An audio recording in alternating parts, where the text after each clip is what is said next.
We have the last panel discussions of this year's Prague European Summit. This time we will focus on the EU reform and Enlarged. And it's my pleasure to open the last panel discussion, which will be, we have the only all-female panel of the whole Prague European Summit, and it is wonderful that we have this and that we gathered 4 great experts on the topics that we are going to discuss. It means the EU reform and enlargement, how we can, connect these 2 topics, and if the EU is ready to make such a huge steps as another enlargement, and if the institutional frameworks is actually ready to do something like that. And it is my pleasure now to pass the floor to Jana Juzová, Senior Research Fellow and Head of the Global Europe Program of the European Institute for European Policy. Jana, the floor is yours. Thank you, Aneta. Good afternoon, everyone, and thank you for sticking with us for this last panel discussion of this year's Prague European Summit before the closing remarks.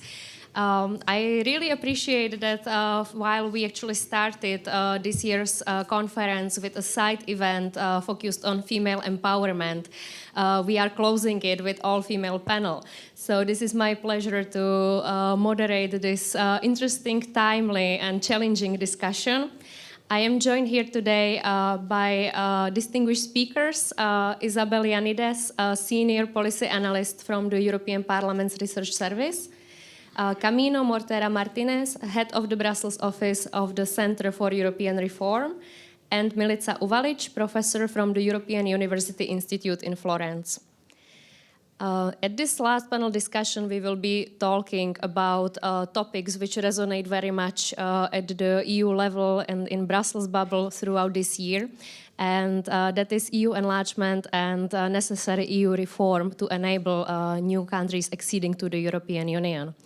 While there were some discussions, and I would say even whispers, about the necessary EU reform for admitting new countries from the Western Balkans, which were the candidate countries and the only ones in the race, basically, before 2022, only the war and the Russian aggression towards the Ukraine actually started these discussions taking place at a much higher and much more serious level. It is clear that with Ukraine becoming one of the candidate countries and potentially opening the accession negotiations as soon as next month, the EU will need to change something about the way it functions, its institutions function, the way that the funds are reallocated among the member states, and other issues. So we have quite a challenging task ahead of us to address all these things. I will start with Isabel. Please, the Russia's aggression against Ukraine ignited this significant shift in the way that the EU member states actually think about the neighborhoods and enlargement policy as such. While before 2022, it was a taboo within the European Council to even acknowledge publicly the European aspirations of the so-called associated trio countries, Ukraine, Moldova, and Georgia. In a very short time span, the attitude shifted very quickly. We saw the granting of candidate status to Ukraine and Moldova. We are now seeing, again, in unprecedented swiftness, let's say, the potential opening of the accession talks. What prompted these shifts, in your opinion, and do you think that the European Union and the member states actually are ready to restore the EU's credibility in terms of enlargement and offer a credible perspective? And I will actually tie it with an uneasy question because, as I mentioned in the beginning, Ukraine acted as sort of a catalyst for these discussions about enlargement, the reform, and how to actually make it credible again. What does this mean for the Western Balkans, which have been in the process for 2 decades? Great. Big questions and less than 10 minutes to answer this. But first, thank you very much for having me in beautiful Prague. Since this event is web stream, I just want to clarify that I'm a researcher in the EP, so I will be speaking on my personal behalf and not representing the EP position. So that gives me some relative freedom, let's say, to talk about my opinion, especially since we're talking on something so topical and sensitive at the moment. I'm sure the past week we've all been reading the Commission papers that came out in the latest EU enlargement package. And I would say, I mean, the short answer to is the EU restoring its credibility, which I think is very much linked to the issue of EU fatigue. And I have to also say that I mostly work on the Western Balkans. So, you know, those of us who have been working on the Western Balkans clearly have felt this fatigue for years. I would say the short answer is yes, it's restoring the credibility. And I say this with hesitance. But I think in the medium to long term, possibly, probably no. And let me explain this. First of all, of course, it's historic that we now have 10 new possible members for the EU. It has also complexified the situation and the enlargement process per se. One could also argue if there is a single enlargement process. And certainly when reading the 2023 Commission communication on EU enlargement, you can feel the tensions. You can feel the tensions between, on the one hand, the geopolitical aspect, which is more transactional, which is trying to be coupled with the more, let's say, transformative agenda, the merit-based reforms, and thus the whole value-ridden EU discourse, I would say. But obviously, my colleagues in the European Commission are amazingly intelligent. So, I mean, the sentence that stuck with me is the second sentence in that document, which reads, and I want to read it. It says, EU membership is a geostrategic investment in a strong, stable, and united Europe based on common values. And this already sets the two parameters of enlargement. And they have put in bold the words geostrategic and the phrase common values. So they themselves realize that there is a two-legged approach to EU enlargement and tries to combine the geopolitical aspect and this value-written perspective. So let me start. I'll try and unpack this essentially in the next 5 minutes or so. So on the geopolitical aspect, and this is the yes part of my question, I would say that, of course, the enlargement process is back on the political agenda, and this is extremely important, obviously, because it was off the agenda for so long. And this has been put so quickly because of Russia's aggression against Ukraine, which has been perceived and understood and even lived profoundly as a threat from Russia to the entire Europe. And this, of course, has acted as an accelerator for enlargement and translated in things that we could have never imagined. I mean, in 2018, for example, when we were all complaining, where is enlargement? Today we have candidate status for Ukraine and Moldova and Georgia under certain conditions, but also it has helped the Western Balkans move forward. So we have accession negotiations finally opened with Albania and North Macedonia, and even Bosnia-Herzegovina was offered candidate status. And quite frankly, and in my personal humble opinion, it's quite sad that it took a war for enlargement in the Western Balkans to make a leap forward. And honestly, if you look at the situation in these countries today, I would say that maybe 10 years ago, when Europeans were more concentrated on their internal problems, actually the situation in the Western Balkans was easier to deal with, and it would be easier to push for reforms. So, you know, the geopolitical aspect, I think it is real. I think that the turning point on enlargement is real. It's not a pretend, as you know, we tend to be cynical, those of us who work on EU enlargement, but I think we have seen commitment across the board, from the Commission, obviously, in the European Parliament. We have been pushing a lot for enlargement for a long while, and maybe later on I can talk about the proposals that come from the European Parliament. But already in 2022, we had a report concerning the new EU strategy for enlargement, and now we have a draft report that deals more with the issues that Camino will talk about, which is on EU integration in view of the future of enlargement. And in the member states, you even have Emmanuel Macron publicly acknowledging and recognizing the need for enlargement as a geopolitical imperative. But obviously, geopolitics, as we know, is based on interests, and it's based, therefore, on the appetite of EU leaders at national level. And what research has shown is that, and there's lots of research on how decision-making is being taken in Council, and what we have seen over the years is actually a return of power politics in the Council.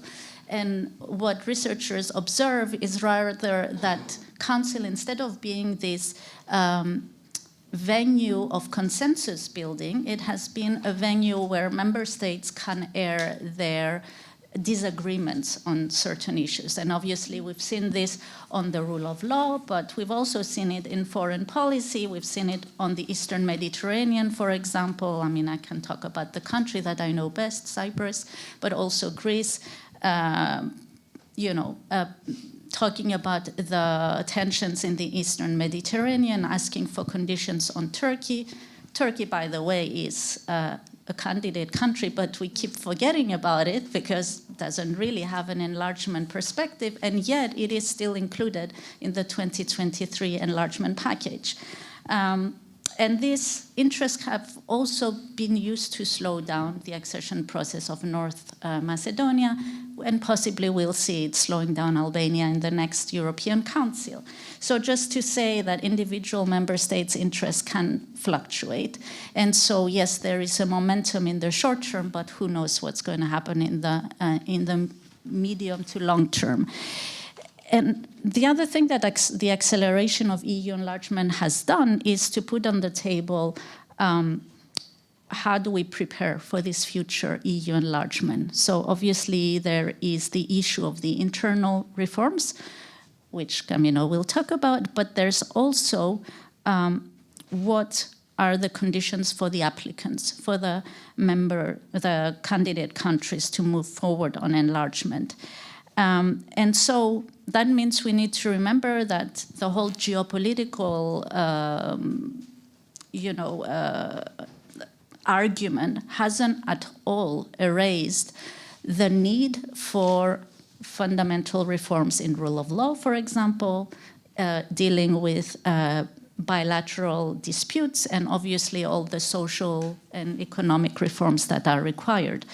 Which means, therefore, and this is where I see that reversing the EU fatigue and restoring credibility will be more complicated, because for a large group of member states that's led by France, this rule-based agenda needs to be safeguarded. This is profoundly the raison d'être of the EU.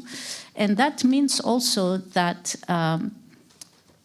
not only needs to be communicated to the Western Balkans, this affects mostly the Western Balkans, obviously, but it needs to be understood by their government and their public that it is there to stay. And that means also that there's no way around these necessary reforms. But it also means that the applicants are actors in the process, because I think they forget it. So, whether or not the reform process continues and the momentum continues is also something that affects them. And I think they know firsthand that the train can stop. So, there should be motivation to do something. But since I started with the communication, I wanna also finish with it, because where I saw the tension there is that I think it shows a clear geopolitical perspective for the Eastern trio and a clarity in the aims, in that Russia must be contained and those who fight it will move forward. But then when you look at the section on the Western Balkans, I see more resignation. I do not see much imagination there, even though we know that, if you continue on the same line, you will probably get the same results. You can't expect something different. And there, honestly, there's still the proposal for normalization of relations between Kosovo and Serbia with nothing particularly new. There's not really, there's a lack of strategy on how to provide incentives for Bosnia and Herzegovina to move forward.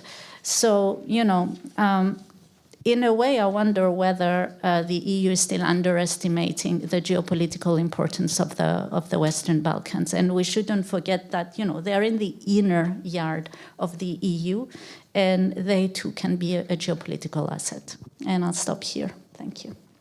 Okay. Thank you very much, Isabel, for providing us with this comprehensive overview of the current situation and the context that this rethinking, let's say, of enlargement and the EU reform is taking place in. Now I will turn towards Camino. Isabel talked about the apparent real commitment of the European Union towards enlargement that is visible or at least being expressed right now. And when we talk about the reform of the EU in order to enable next enlargement, there are actually many steps and many aspects that the EU and the EU member states will have to deal with. What, in your opinion, or how do you actually see this commitment of the EU and readiness to actually reform itself? Because we are seeing it's a very difficult discussions. There is a group of countries, for example, pushing, especially big EU member states, pushing for introduction of QMV in common foreign and security policy and other areas. There are many countries, including Czech Republic, Poland, and others, who are not very fond of these proposals. So it seems like we are seeing a big discussion ahead of us. Do you think it is possible that we will arrive to some consensus and actually show to the candidate countries that we are honest about this promise that we are making to them, and we are also doing our work on our side? Thanks, Jana. I think the short answer to that is I don't believe the words governments tell me. So that's the first thing. The second thing is that I was here yesterday and I realized that this is not just another conference. So this is full of young people. And before I start talking about concentric circles, intra-institutional reform, and you all go back to your iPhones, I thought that I was going to do things in a different way. So instead of coming here with my Brussels bubbleness to lecture you about stuff, as we do coming from the Brussels bubble land, I have decided that I'm going to put questions to you, but because we don't have questions in this conference, we have a platform, I'd like the answers perhaps coming from that platform. And I'm happy to talk to you after the panel as well, because there are so many questions about enlargement that governments are unable to answer, and they always ask us, think tankers, to come up with ideas. So my job is mostly going around and asking people to give me ideas that then I can use and pass as my own, as you would know. So the first thing that I'm going to do is I'm going to contextualize what's happening in Brussels and what's happening in EU capitals, because Isabel has rightly talked a lot about the geopolitical imperative and the process from the European Commission's perspective and also the European Parliament's perspective. But obviously, there is also the other part of the equation, which is the member states, which have traditionally been the drivers of enlargement. And I say traditionally because with the war in Ukraine and with the pandemic, we've seen a number of shifts in the European Union and in the dynamics of the European Union that have made it so that we suddenly have a very powerful Commission President, Ursula von der Leyen, who is able to use a lot of her political credit to push EU governments to do stuff that they don't necessarily always want to do. Also, by the way, let's all remember that Madame von der Leyen herself was not necessarily very much into enlargement when she was elected. And just for measure, our enlargement commissioner is an urban man. So you can imagine that, in 2019, how enthusiastic the Commission was about enlargement if they put an urban man to the position. If I have to bet, I would guess that the next Hungarian commissioner is going to be put in charge of making sure that the trains carrying MEPs to Strasbourg don't end in Disneyland, which has happened, by the way. So I think that's the level where we were in 2019. Obviously, things have moved a lot, but I think things have moved a lot because of Ukraine, of course. But I also think that we should be really careful when believing what governments tell us. And I have the feeling when talking to people in Brussels and EU capitals that a lot of member states at a certain moment started believing that enlargement was going to happen to them, that it was going to be something like the weather that you cannot control, that it's going to rain, so you have to do something about it. So the best thing that you can do is to build an umbrella. And that, I think, is very well illustrated by the European political community, which we talked about yesterday a lot. Now I'm going to put my cynical think tanker hat on and tell you that I never believed that the European political community was some sort of, grand scheme that Macron had thought through. My opinion was he had to come up with something, as he often does, because there was a big imperative to do something about Ukraine because of the war, and then he decided to revive a long-standing French idea and to do this European political community. Then he lost control of it, and he lost control of it in a very funny way because the Brits were so enthusiastic about it, because there was a way for pro-European Brits to come back to the European political community, and so were the Turks. So suddenly we had the Brits and the Turks being really, really happy about the European political community, and Macron being like, I've lost control of this thing. I don't want it anymore. So, you can have it. And then we've seen what happened to it, up to Granada. But suddenly, the European political community has made a comeback. And it has made a comeback in what I'm going to explain you afterwards, and that's when I'm going to talk about concentric circles, so please don't look at your phones. In the ideas that big member states, in particular France and Germany, but also my own country, Spain, Portugal, Belgium, the Netherlands and others, are advancing when it comes to enlargement. So I'm going to talk to you about the two models that are being discussed in very brainy rooms in Brussels and elsewhere, which is the stage accession or phased-in accession, which is basically the idea, it's self-explaining, right? It's like candidate countries could just join parts of the European Union as they become ready, and that would be good for them because they would have deliverables, and good for us because it's a sort of a transitional and slower process that we can control a little bit more. Now, there are obvious downsides to this approach that I'm not entirely sure that everybody had thought about them, but a lot of the people talking about stage accession talk about access to the single market. And to me, this is like thinking of the single market as a minor European project and not as an essential project that you cannot enter unless you comply with a number of criteria, which are actually very, very difficult to comply with. So the idea of looking at the single market in the same way the UK traditionally did, without thinking that the single market, especially right now, it's much more than the economy. It's resilience, it's economic security, it's all the things that we talked about yesterday. And by the way, I'm advancing an idea. I think the next European Commission will decide that they are going to be the Geo-Economic Commission. And the single market there is going to be extremely, extremely important. So I'm not entirely sure whether this phase accession is necessarily what the EU governments would want. The other idea is concentric circles, right? So to have an outer circle, the European political community is something loose where you can meet from time to time in nice places like Prague or Granada and, show your unity towards the world. Circles which would be a little bit closer to the European Union, and then having some sort of an inner core that would be allowed to advance faster if they so want. Now, this is bad for candidate countries, right?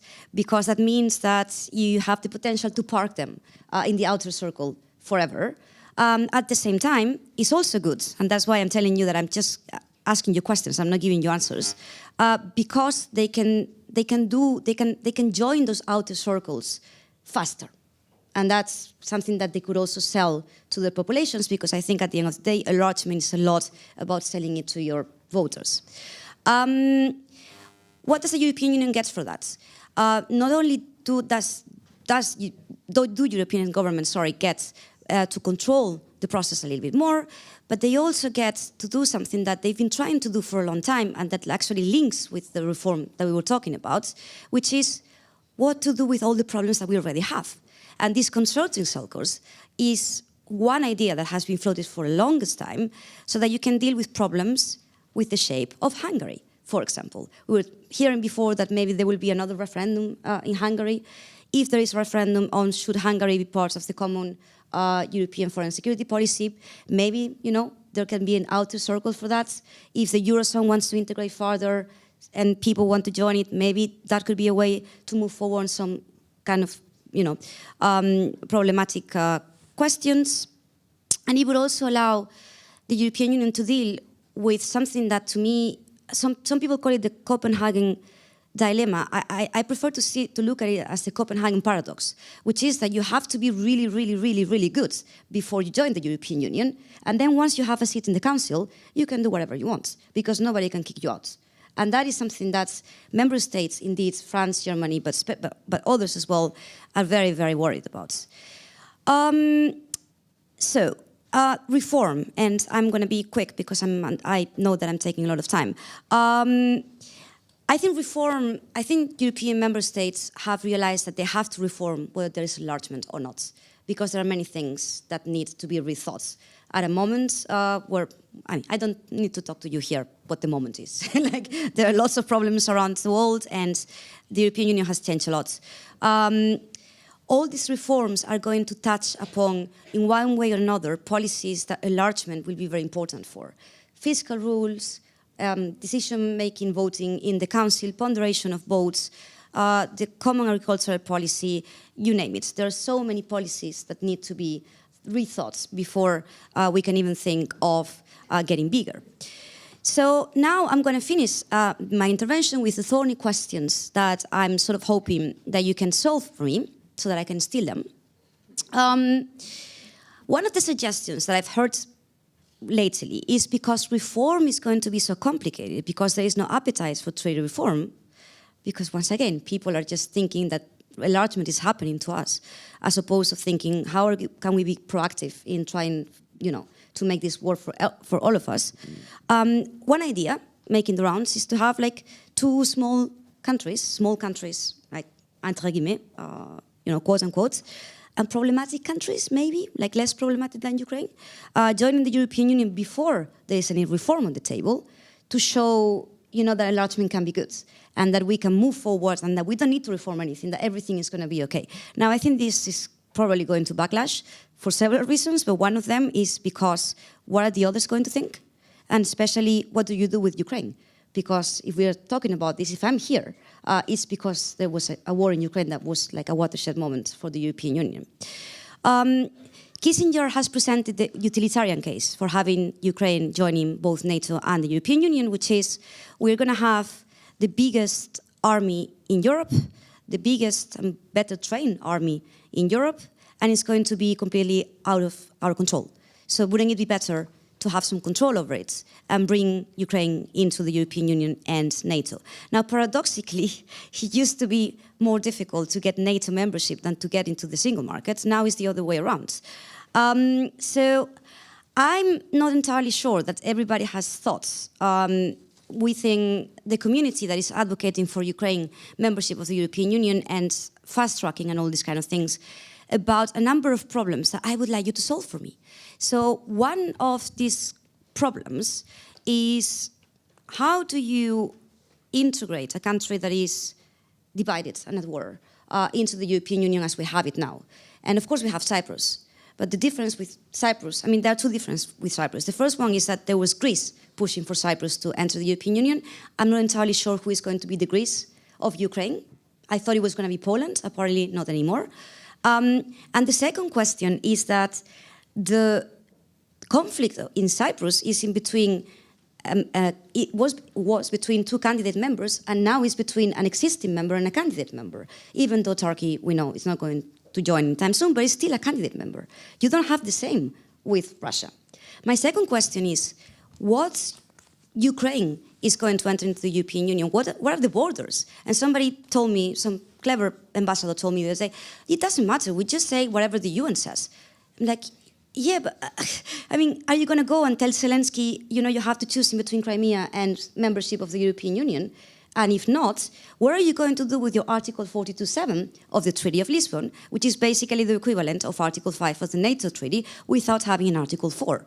Are you going to reform it, or are you not going to trigger it? If you are not going to trigger it, then how can you be credible towards Putin that he cannot invade anybody else because we are in the European Union? And then I had a final question, because I'm seeing your face, I know I have to stop, which is a question about buying. And the buying, to me, is very important, because there are European elections coming up, but there are many, many, many elections that are happening around Europe. And I can tell you, as somebody who follows a lot of countries, that I can count with my hands the amount of parliamentary debates that I've witnessed on the question of the war in Ukraine. And this was okay at the beginning of the war, because there's an emergency. You shouldn't allow divergence of thinking, in a way. It's been almost 2 years. We haven't had conversations. And that means that come the European elections with Greenlash, with all the problems that we're going to have with cost of living, energy, farmers and all that, you need to make your case for enlargement to Ukraine. And I'm thinking about Ukraine because I'm not an expert on the Western Balkans, and you're going to talk about the Western Balkans. You have to make your case. I don't think any European government is at the moment making the case for enlargement of Ukraine towards their voters. The only thing that they're saying is we need to win this war, but we don't know what winning this war means for them, and we don't know what enlarging to Ukraine would mean for winning this war. So those are my questions. If you have some answers, please send them to me, because I would be very happy to steal them. Thank you. Thank you, Camino. I would by this like to encourage our audience. You can send the questions, so feel free to also send the comments and your opinions to all these $1 million questions, I would say. Thank you, Camino, for being actually quite brief. I have to say I've never heard so far anyone explain the staged or gradual integration models in under 1 minute. So that was impressive. And and for encompassing all the issues that are actually related to this. And I also am very happy that you mentioned the question of public support, because I feel like this is something that we tend to overlook a bit at this point. And according to the Eurobarometers from the last 2 years, I have to say we are seeing actually a worrying trend also, and especially in the Czech Republic, in fact, where the support for European integration of Ukraine is actually gradually decreasing. And perhaps surprisingly, in the latest Eurobarometer, Cyprus was the least supportive country of integration of Ukraine, but immediately followed by Slovakia, Czech Republic, and Hungary. So we are seeing this, especially in the Czech case, this dilemma or this tension between the very strong political support towards Ukraine and the worrying public opinion trends. So thank you very much for that. Now I would like to turn, last but not least, to Milica. We touched upon the question of the costs and how much it will cost the EU member state and the European Union in all the meanings of the word, in fact, in economical, but also in terms of security, stability, and so on. But now I would like to actually ask you to focus on the economical and financial aspects of enlargement. How much? Are there any calculations, are there any estimates of how costly it would be in the end for the EU to actually accept new members, especially coming from the Western Balkans? And how can we actually advance this discussion and prepare the EU and the candidates better for this step? Thank you. Thank you, Jana. Thank you for inviting me. I'm very pleased to be here at this important conference that has really been very inspiring about Europe, about many issues we're all very concerned about. Discussing the costs of enlargement, I think it is very useful to remember the discussion prior to the entry of the countries from Central and Eastern Europe, but because, of course, the discussion started way back in the mid-1990s when prospects of membership were announced. And the main issue has to do with the reallocation of budgetary funding, the budget of the European Union. And of course, the main policies that will be affected are the common agricultural policy and the cohesion funds, the regional policies of the European Union. And here, since we have 10 candidates, as Isabel has reminded us, at this point, I think we really have to distinguish between the Western Balkans and the trio, the neighborhood trio, because of economic size. And if you look at, there are enormous differences in economic indicators between the small Western Balkan countries and a country like Ukraine. And I have, well, in some of my recent work, precisely because the Western Balkans are such small countries, I have sustained that enlargement to the Western Balkans would actually not be costly, that it would be fully sustainable. And this goes counter to some of the opinions of EU member states, but also the public opinion. They have you talked about it, and in fact, there is this fear that another enlargement would really be catastrophic for the present European Union. But if you consider that the Western Balkans represent currently 4% of the population of the current EU 27 European Union, and if we consider that these are all very small countries that essentially tomorrow when they enter the European Union, they're unlikely to have decision-making powers comparable to many present EU member states, but also in terms of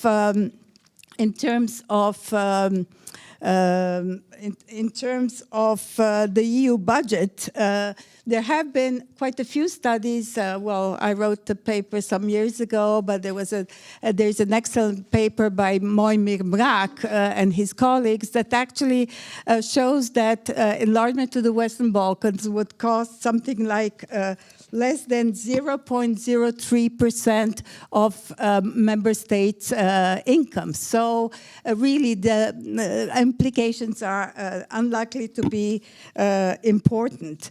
Of course, the major cost is the redistribution of the budget. And here, the Western Balkans are still today much less developed than the EU 27. We see that the most developed countries in terms of GDP per capita is Montenegro, but Montenegro has arrived at 50% of EU GDP per capita. Kosovo is probably at 25% or a little more. We do not know for many reasons. Statistics, unfortunately, on the Western Balkans are still very inaccurate and very unprecise, and so we have to rely on some estimates.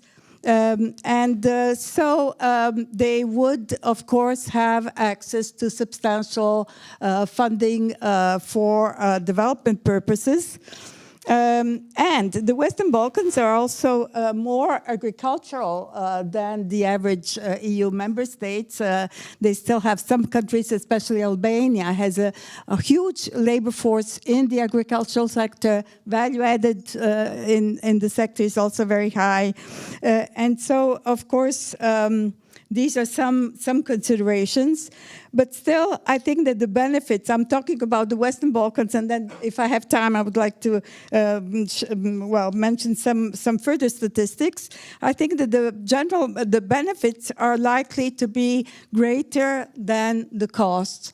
And here again, I'm remembering the discussion on Central Eastern Europe.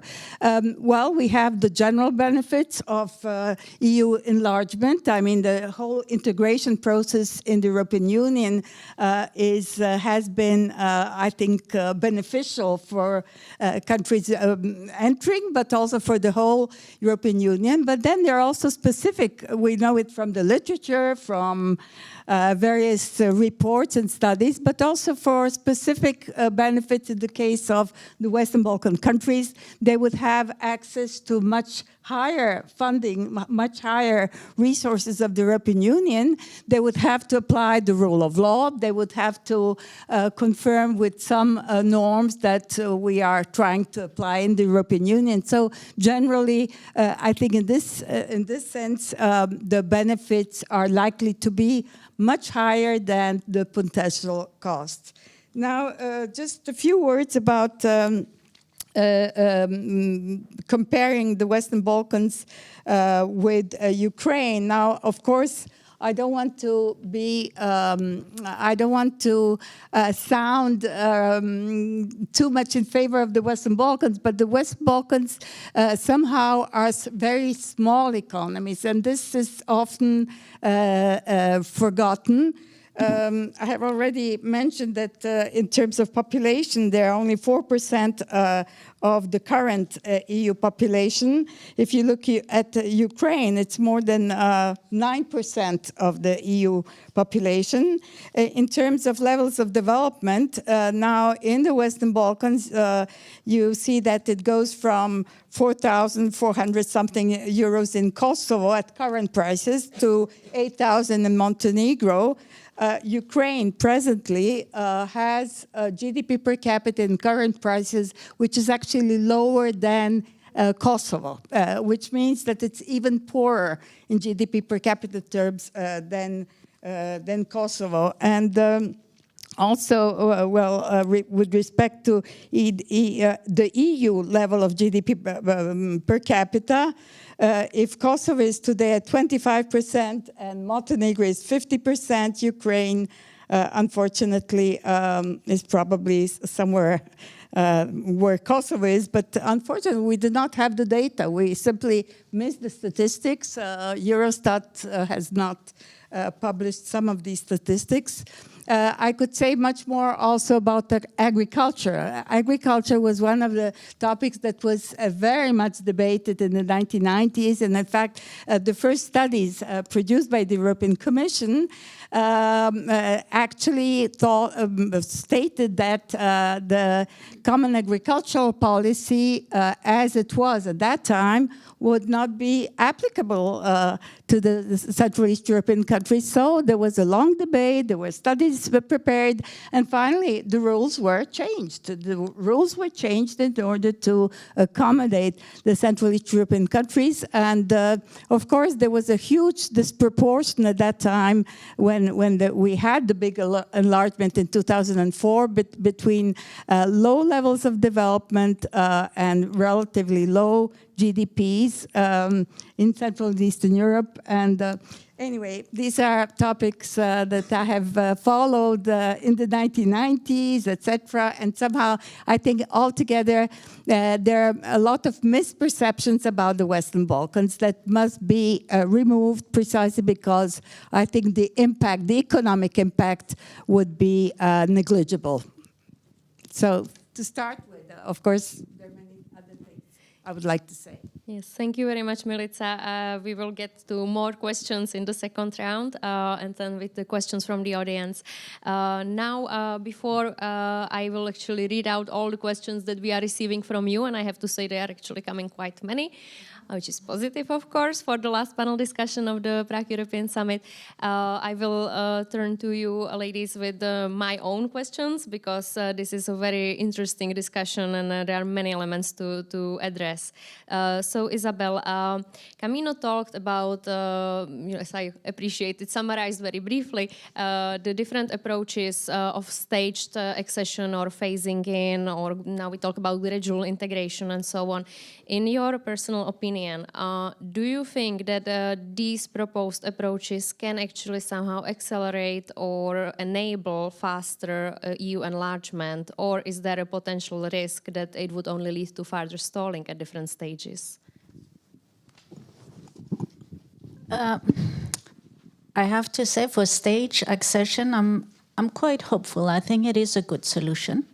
I think it's a good solution if the commitment to enlarge is real.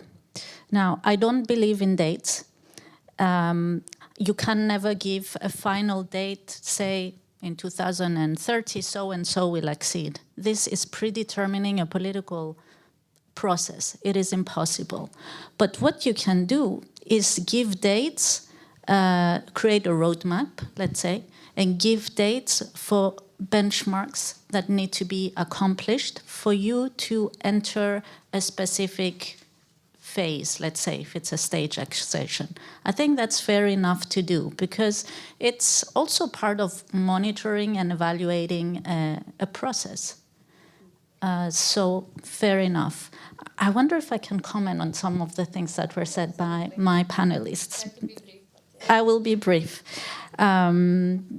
First, the Geo-Economic Commission that was mentioned, because this is very much being talked about in Brussels as how great we had a geopolitical one and now we're moving to the geoeconomics. But for me, it's the continuation of the same.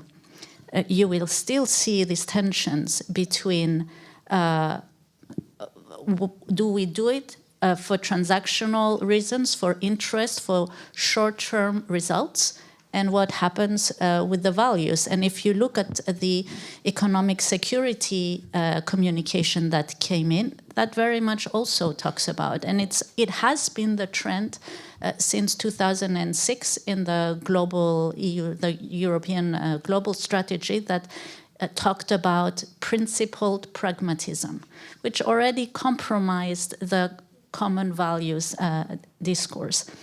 And as a Cypriot, I want to say something about comparing the Cyprus case with Ukraine, because I truly think they are not comparable. And this came up earlier as well, and yesterday in this conference. And I think it creates false impressions and illusions, because first of all, Cyprus was not in war when it got into the EU. It is extremely small of a country, of less than 1 million. So it wasn't even among the battles for interest among member states. It was small fish, it's bait, it's nothing. There was a referendum before we entered into the EU. And in that referendum, which failed, the question was, because there was a peace plan on the table, and the question was, would you agree on the UN proposed Annan peace project, and for Cyprus to go into the EU united? And essentially, people were voting yes or no on the peace plan. And then there, the Turkish Cypriot community resoundingly replied yes, by 75%, the Greek Cypriots 24% only. But there it was clear, both where the borders were and that the communities wanted to be in the EU. So there was a clear EU plan. Anyway, just to say that those are not comparable for me, anyway. Okay, thank you very much for this explanation also, because I see it sometimes mentioned. I have to say I haven't come across this comparison too often, luckily, but I also found it quite, let's say, wild comparison, yeah. Camino, you talked about how the EU is preparing and what are the necessary reforms in order to be prepared for enlargement and in particular for accepting Ukraine in. And my question would be, because also when we talk about 2004 enlargement, we saw this group approach towards enlargement, enlarging in waves, let's say, which eventually was, well, first there were supposed to be two groups, the Luxembourg and Helsinki group, and eventually it was merged into this Big Bang enlargement in 2004, and Bulgaria and Romania joining in 2007. According to the talks in Brussels, is there any such logic of preparing for another Big Bang enlargement, or do we still stick to the regatta approach of, basically merit-based progress on individual reform efforts? Thanks. I feel attacked. I haven't compared Cyprus to Ukraine as in saying that it's the same situation. I'm talking about the political dynamic of it. You had Cyprus joining the European Union precisely because there was a big bang, for many other reasons as well, because it was small, but it was divided, and it was divided with a complex territorial question that many European member states were not necessarily very happy to have at that moment. But then you had Greece saying it's either this or nothing, and my wonder has always been who is going to be the Greece of Cyprus, of Ukraine. So that's the thing that I was going to say about Cyprus. I don't want to compare the situations at all. I don't think, and that's linked to this, I don't think there will be a big bang enlargement when it comes to this particular group of countries. I think, first of all, they are very different, as you were saying before, very different circumstances. The reason why we're talking about enlargement is completely different than the reason why we talked about enlargement when the Big Bang enlargement happened. And I was not there yet, but for what I gather from the conversations and for the experience of those who were there, lots of people thought that the Big Bang enlargement was not necessarily very well thought through, and that it came along with a number of problems that have resulted in some of the questions that I talked about before, which have not been resolved in recent years. And I think pretty much, I think to this perception, unfortunately, the Polish and Hungarian question have contributed quite a lot. And that's why if you read and that's why the values question is so important. And if you talk to anybody in Brussels, the rule of law question is going to be the first thing that is going to be on the table, and the backsliding and all these kind of things. And that is also why I think it's going to be much more complicated to make the case for enlargement in general if we continue to deny ourselves the very mere fact that you cannot do such a huge enlargement with such huge different regional priorities without reforming the treaties. And because we're not there yet, I think the regatta concept is the winning concept at the moment. Merit-based, merit-based, merit-based, geopolitical considerations, yes, but. And I think that's where we are at the moment. Now, will something happen and change everything? I don't know, because we live in a world where things can happen and change everything. But I think at the moment a big bang is not something that I would. Yeah. Okay. Thank you for a clear answer. It's appreciated. Milica, you talked about the structure of economies of the Western Balkans, their size, which is negligible compared to Ukraine, but also compared to other EU economies. And you also mentioned that unfortunately they are still, despite 20 years of engagement with the EU, they are still significantly underdeveloped. This is an aspect which is emphasized by a stream of thought, let's say, among the research community who deal with the socio-economic convergence of the Western Balkans with the EU and the lack of it, let's say, over the 2 decades. The European Union seems to be paying more attention to it, especially throughout this year and with the last week's introduction of the growth plan by the European Commission. We also saw in the interviews with Commissioner Várhelyi or some mentions from Ursula von der Leyen previously that they seem to be more aware that there is this development gap between the region and the European Union, and it needs to be somehow bridged, or there need to be steps taken towards bridging it already in the pre-accession phase to somehow also soften the blow of next enlargement. So related to this, do you think that the current instruments that the European Commission has towards the Western Balkans, financial instruments like the IPA funds, the instrument for pre-accession assistance, or the growth plan recently introduced are actually enough, and can they boost socio-economic convergence of the region? Thank you, Jana. As an economist, I've stressed for many, many years how important the economic problems of the Western Balkans are. And there was not, I think, sufficient awareness in the European Commission about the concrete economic problems that these countries have been facing. So, of course, the fact that there is more awareness about how the instruments that the European Union, the European Commission has used in the Western Balkans have really not delivered on convergence, has brought some new instruments. And in fact, there has been a lot of criticism about how little the Western Balkans have been receiving from the European Union.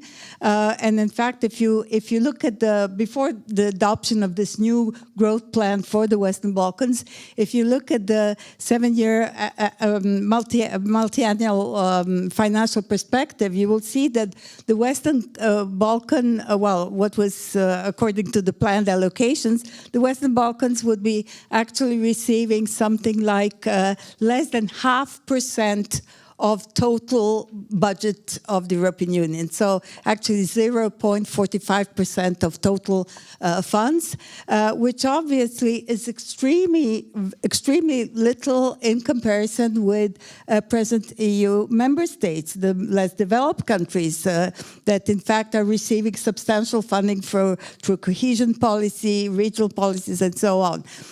So this new emphasis on economics is very, very important.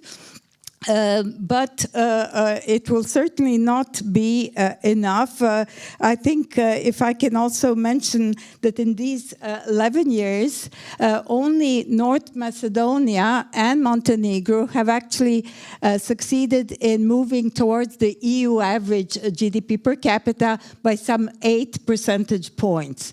The other countries, much less, but we're talking about the period of 11 years, so a relatively long period. And so the results have certainly not been satisfactory.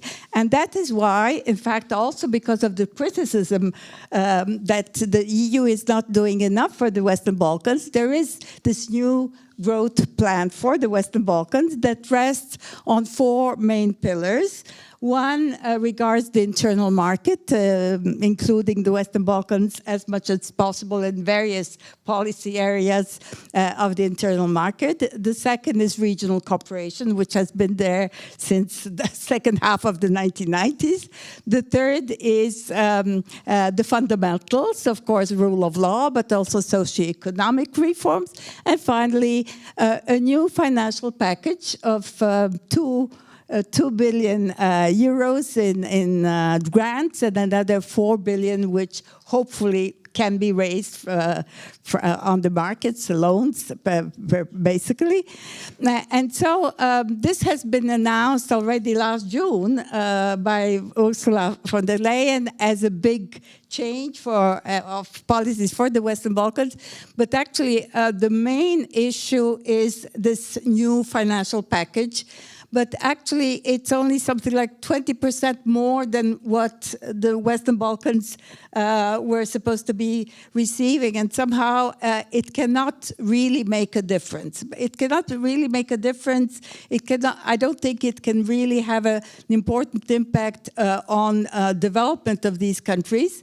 Not only because this sum is tiny in comparison to how much the EU is spending on other issues, which are certainly priorities and are more important, but especially if we consider that we have to look at the other side of the coin and consider some of the governance problems that the Western Balkan countries have today. Weak administrative capacity, many issues that have certainly, which show how the public administrations do not have the human capital, the skills to actually prepare mature projects. Now we where we have the green transition, we have all the new issues that are top priorities in the European Union, but unfortunately there's not enough knowledge about these issues. We don't have enough knowledge in the EU about how to implement the green transition and how to go towards renewables and so on. I mean, there are so many very complex issues, and you can imagine how also in the Western Balkans, I mean, the situation is much worse. So it's also a matter of weak administrative capacity, and so something has to be done also in terms of helping the public administration, helping firms, enterprises adapt new strategies for moving towards various goals that we're trying to implement in the EU, but also, I would say, also in the banking sector. You know, bank officials, they have no idea of what the green transition is. So if they are approving projects that firms are applying for, you know, they have to know much more about these objectives. And I would like, the growth plan, if I can say a few other my observations. It was just published now on the 8th of November, so I was reading it on my plane to Prague.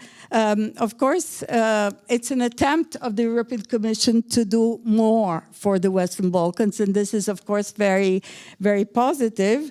But the financial resources are low, and the problem is also linked to the fact that I understand that the European Commission has a lot on its agenda, but actually the growth plan seems to strengthen conditionality towards the Western Balkans even more. Now, we didn't touch upon the issue of conditionality policy of the European Union. It's one of the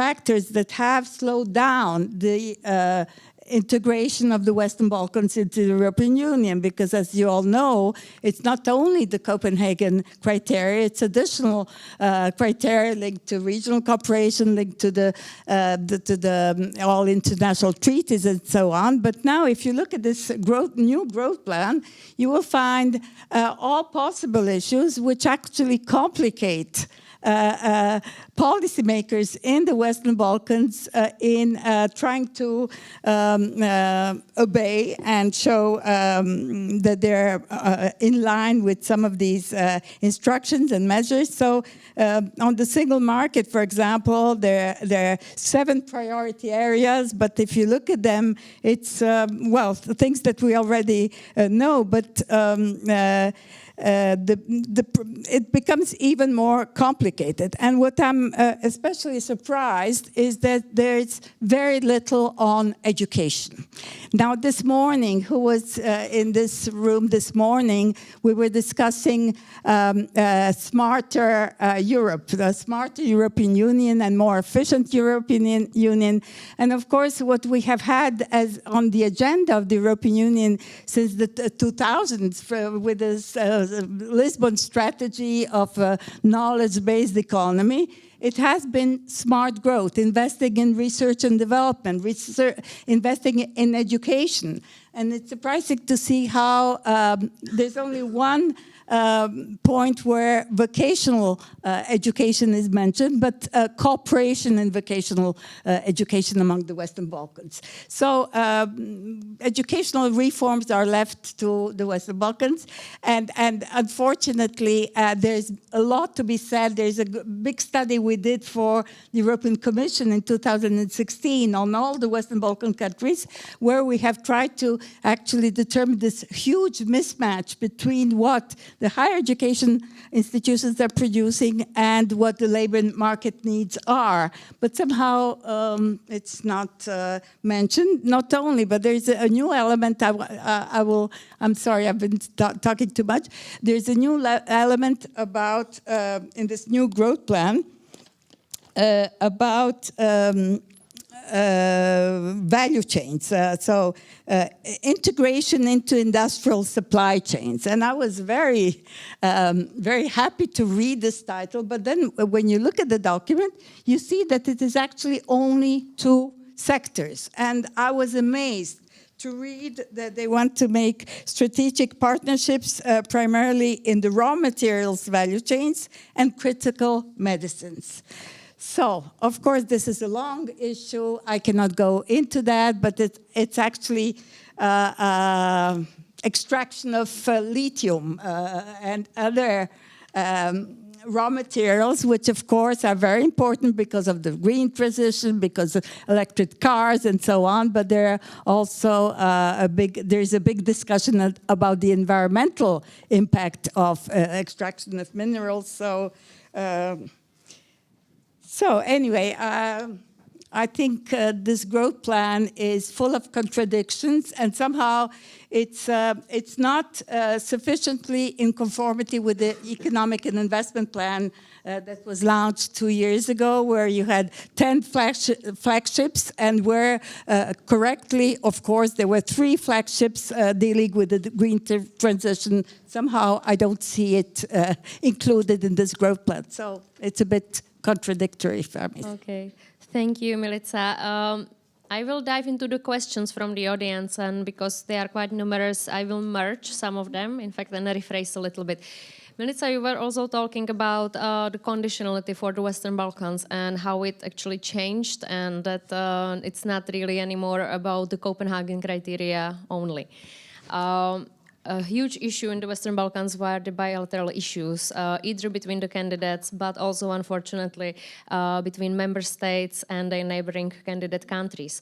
And some of the questions from the audience are actually focused around this, about either the mixed messaging from the European Union, which I also read as these big promises verbally, but then different behavior, or specifically about the role of the bilateral issues when sometimes we saw countries, in particular North Macedonia, being actually held back despite its progress on the reform agenda due to bilateral issue with an EU member state.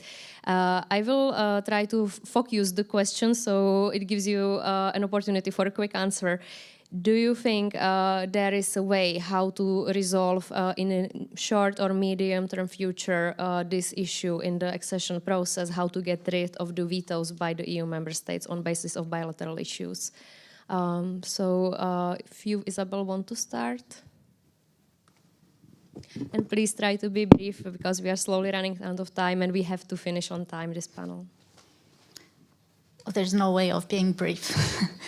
I mean, some of these bilateral issues are actually not within the enlargement process of the countries. They are brought in by these member states, which obviously, opens up Pandora's box of how should we take decisions at the council level. So it opens up the whole discussion about should we take decisions by qualified majority voting, which is obviously something that's on the table as far as what think tanks are proposing. And in the last panel, we heard about the Franco-German expert group proposals. And the proposals obviously not only talk about bringing qualified majority voting in the picture, but how qualified majority voting will be taken. So under the current conditions, it wouldn't work. So, how changing what the qualified majority voting would look like. And if I may plug a report that we did in the EP think tank website, where you can find it. You can just put in Google EP think tank and you will find a big study there about how qualified majority voting decisions affect EU foreign policy, and different options are presented. So even within, there is a big AFCO report, so a report from the Constitutional Affairs Committee that is looking at the possible reforms that could be made to the treaties, because this obviously there was, as you know, a conference on the future of Europe in the Parliament with specific demands that were made by stakeholders. So what the Parliament has tried to do is bring these requests and ideas to the political level and push for even a convention, if possible, to change the treaties. But obviously, as we've already mentioned and as Camino mentioned, the decision is taken by the member states. So, you know, we always fall back to that. Thank you. Camino, want to add something, follow up? Very quickly, I think vetoes are difficult when it comes to questions of national sovereignty, and enlargement is one of them. So that's why I don't necessarily believe in, removing vetoes on things like sanctions or foreign policy in general, because you can very easily, we've heard this yesterday, we can just very easily use them in your favor if you're a government that is against European Union integration. Come back home and say, the European Union told me to do that. I didn't want to do it, so I'm just not going to implement it. And we saw that with the quotas on migration in 2015, 2016. Can we solve bilateral problems by removing unanimity? I don't know. I mean, the Franco-German report and others suggest to have QMV during the phases of enlargement and have unanimity for the approval of the accession. I'm not entirely sure whether that would solve the concerns that some member states have. I also worry a lot about the newly found use for vetoes that some member states have, because eventually European Union policy has always been a question of you have something now that I will want tomorrow, right? So it's a transaction in between member states together with supranational institutions. But now vetoes are being used in a different way, in a blackmailing way, in exchange for something that has nothing to do with the thing that you might have tomorrow, and with no plan to use them better. So I'm not entirely sure whether, by removing unanimity in all the process, you're going to solve those problems, and whether you want to solve those problems that way, as opposed to trying to find some more creative way of getting governments involved in that process without having to outvote them. Yeah. Okay, thank you, Camino. Milica? Well, I'm very much in favor of finding a solution where one member state cannot continue blocking the accession of some of the Western Balkan countries. I think North Macedonia is really a case to recall. I mean, first it was blocked by Greece. Now it's still being blocked by Bulgaria. I think North Macedonia still has to reform adopt some amendments to its constitution in order to actually really start these accession negotiations, which it has been waiting for such a long time. So I'm definitely in favor, and I'm sure some solution can be found. And if I may say a few other words about bilateral issues, of course, the key issue in the Western Balkans is the Kosovo-Serbian dialogue. And I think if that was solved in some way, if the present diplomatic pressure put on both Serbia and Kosovo was to move forward, I think the question of letting the Western Balkans into the European Union would be much, much simpler. But there are many issues linked to this issue, to this problem, also because 5 EU member states have not recognized Kosovo. But I want to be optimistic. In fact, with this new round of diplomatic pressure on Vučić and Kurti, we see that, in fact, it's been going very slowly, and many analysts say that it's business as usual, but somehow there is increased pressure. I mean, if you follow it daily, and if you look at all the visits to the Balkans, and Ursula von der Leyen was in each of these countries just recently, somehow I want to be optimistic that the key players, the key political players, will realize that they have to do something about applying the Ohrid agreement and go along the main conditions. And I think this is more than feasible. Why not? I mean, there's no time to discuss the Ohrid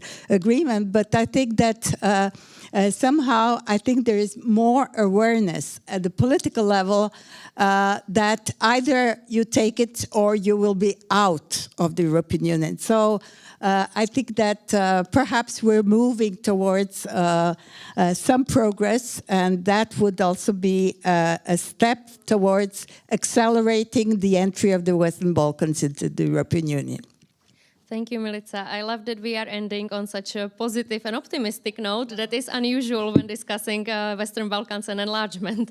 Thank you very much. We had a few more questions, more specific and targeted ones that we didn't manage to address during this panel discussion, but I would like to encourage you to stay with us until the end of the program and feel free to approach us and our panelists during the refreshments and the ending of the conference. Thank you very much, ladies, for joining us tonight and for sharing your insights and your thoughts on such a complicated topic. Thank you all, and I will pass the floor back to Aneta.